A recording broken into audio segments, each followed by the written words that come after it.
Doctor Shadia Cheema یہ بتائیے غزہ کے حوالے سے کیا فیوچر ہے؟ ڈسٹرائی تو ہو گیا ہے وہاں، کچھ نہیں بچا. جو بچے کھچے بچے امیگرنٹس ہیں ان کا ایشو ہے، ادویات کا، ان کے فیوچر کا، ریہیبلیٹیشن کا. تو کیسے دیکھتی ہے کیا پیس بورڈ کام کرے گا آگے؟ جو ابھی تو فنڈنگ کا انیشل مرحلہ ہی نہیں شروع ہوا، ادھر سے اسرائیل دھمکیاں دے رہا ہے. تو اسرائیل کی موجودگی میں غزہ پیس بورڈ کے فیوچر کو آپ کیسے دیکھتی؟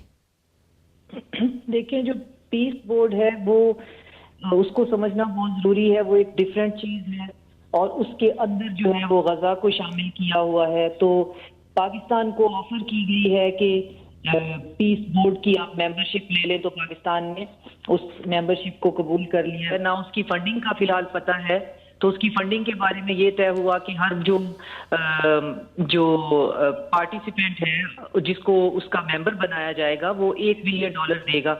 تو میرے خیال کے مطابق میری انڈرسٹینڈنگ ہے کہ پاکستان نے ایسے کوئی جو ہے ان کو پیسے نہیں دیے ہیں. پاکستان کو انوائٹ کیا گیا ہے، وہ اس کا ممبر بن گیا ہے.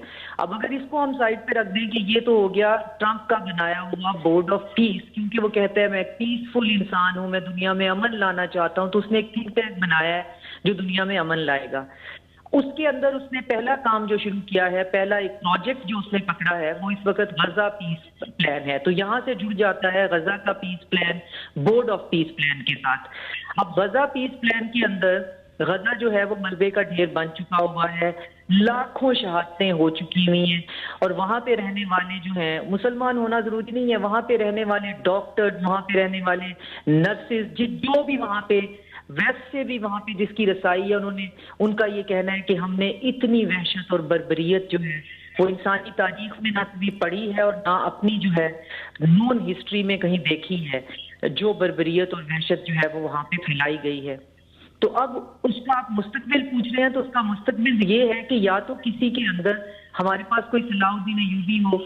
اب صلاح الدین ایوبی جو ہے وہ میری انڈرسٹینڈنگ میں اس لیے نہیں ہو سکتا کیونکہ پھیلاؤ بہت زیادہ ہے، آبادی کے حوالے سے بھی، پولیٹیکل جو پولرائزیشن ہے اس کے حوالے سے بھی.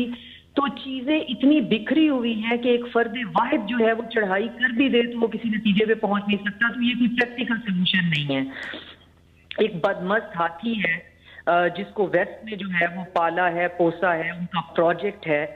اب لیکن ایک چیز جس میں آپ تھوڑی سی آپٹیمزم دیکھ سکتے ہیں وہ یہ ہے کہ ویسے بھی یہ کہاوت ہے کہ ہاتھی جو ہے وہ جتنا ہی نقصان کر لے، جتنا طاقتور ہو جائے، ایک چونٹی کے اس کے کان میں پہنچنے کی دیر ہوتی ہے اور ایک چونٹی اس کے کان میں پہنچ کے جو ہے اس کا جو ہے وہ اس کا ڈاؤن فال وہاں سے سٹارٹ ہو جاتا ہے. تو میری انڈرسٹینڈنگ یہ ہے کہ چونٹی ہاتھی کے کان میں پہنچ چکی ہے. جو ان کی ٹارگٹ پاپولیشن ہے ویسٹ کی، ان کو جب میں فالو کر رہی ہوں تو وہ ڈاکٹر صاحب اب بحث کر رہے ہیں، اور جو کہ نہ تو وہ مذہب کو بہت ماننے والے ہیں، نہ وہ بہت زیادہ کیتھولک ہے، نہ کرسچن ہے، لیکن اب انہوں نے ٹٹولنا شروع کر دیا ہے اور وہ سوال اٹھا رہے ہیں کہ یہ سیمائٹس کون ہیں، نوح کے 3 بیٹے کون تھے، ہیم، شیم اور جیفا کون تھے. اب یہ جیفائٹس کون ہیں، سیمائٹس کون ہیں، کینانائٹس کون ہیں. اور جب وہ اس نتیجے پہ پہنچ رہے ہیں تو بحث آگے جا رہی ہے، کیونکہ جس اینٹی سیمیٹزم کی یہ بات کرتے ہیں، سیمائٹس تو مسلمان بھی ہیں، کرسچن بھی ہیں. سیمائٹس تو ہو سکتے ہیں ہمارے اس علاقے میں بھی ہجرت کر کے پہنچ گئے، ہم ہزاروں سال کی تاریخ کو ملا کر ایک چوزن لینڈ بنانے کی جو بات کر رہے ہیں. تو اس میں اب جو چونٹی ہے وہ ہاتھی کے کان میں گھس چکی ہے، لیکن آگے ہاتھی ہے. اور مقدون کا چونکہ احادیث میں بھی ذکر ہے، یہ فلسطین کے ہاں ایک وادی ہے پہاڑی، بڑا عجیب سلسلہ ہے کہ اس پہ جو قابض ہو گیا وہ تعاقب بھی کر سکتا ہے باقی جگہوں کا. یہ اسرائیل کے قبضے میں ابھی، اور سارے چین آف ایونٹس حدیث میں جو ذکر کیے گئے دا لیونٹ کے شام سے ریلیٹڈ ہیں، لیبنان، عراق، اسی خطے پہ. تو جب مسلمانوں کو پتہ ہے، حضور نے پریڈکٹ کر دیا، تو اس کے مطابق اپنا کاؤنٹر پالیسی کیوں نہیں بناتے؟ دیکھیں، وہ عبداللہ صاحب بالکل ٹھیک ہی فرما رہے تھے کہ ہمارے اندر جب تک ہم آپس میں بٹے رہیں گے، آپ بات کر رہے ہیں مسلمان اکٹھے ہو جائیں، یہاں پہ بات اب ریسنٹ جو ہے ڈیولپمنٹ وہ یہ ہے کہ انڈو ابراہیمک اکارڈ بن رہا ہے. اب ابراہیمک اکارڈ کا چورن تو ہم نے خرید لیا، اور جو ہے اس کا چورن بنایا گیا، بیچا گیا. اگر تھوڑا سا اس کو بھی ٹٹولا جائے تو ہر ان میں سے بھی جو مذہب آیا ہے وہ اس بنیاد پہ آیا ہے کہ پہلے سے آیا ہوا مذہب جو ہے وہ اپنے اصلی کتاب کو، اپنی اصلی بات کو چھوڑ کر بھٹک چکا تھا.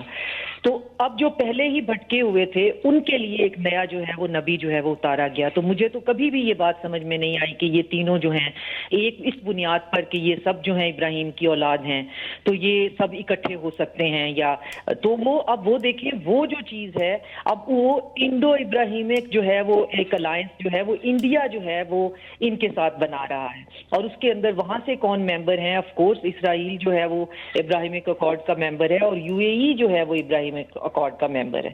تو ان ساری باتوں کو اگر ہم سمجھیں تو پھر ہم جن یوٹوپین خیالوں میں بیٹھے ہوئے ہیں کہ ہم بچ جائیں گے یا ہمیں بچا لیا جائے گا یا اس مسئلے کا کوئی حل نکلے گا، یہ سمجھنے کی بات ہے کہ ہم سب اس وقت تکلیف درد کی فٹیگ میں ہیں. اور فٹیگ ایک ایسی چیز ہے کہ غم اور دکھ جو ہے وہ آپ کو آپ کی پوری سائیکالوجی ختم کر دیتا ہے. تو یہ جو اس وقت غزہ کا جو کچھ بھی ہم دیکھ رہے ہیں یہ ہمیں فنڈامنٹلی چینج تو اس میں کرنا ہی کرنا ہے. لیکن اگر ہم یہ سمجھیں کہ یہ فنڈامنٹلی ہمیں چینج کر ساری مسلم امہ کو اکٹھا کر دے گا تو نہیں، یہ بالکل ایسا بالکل ایسا ہی ہے.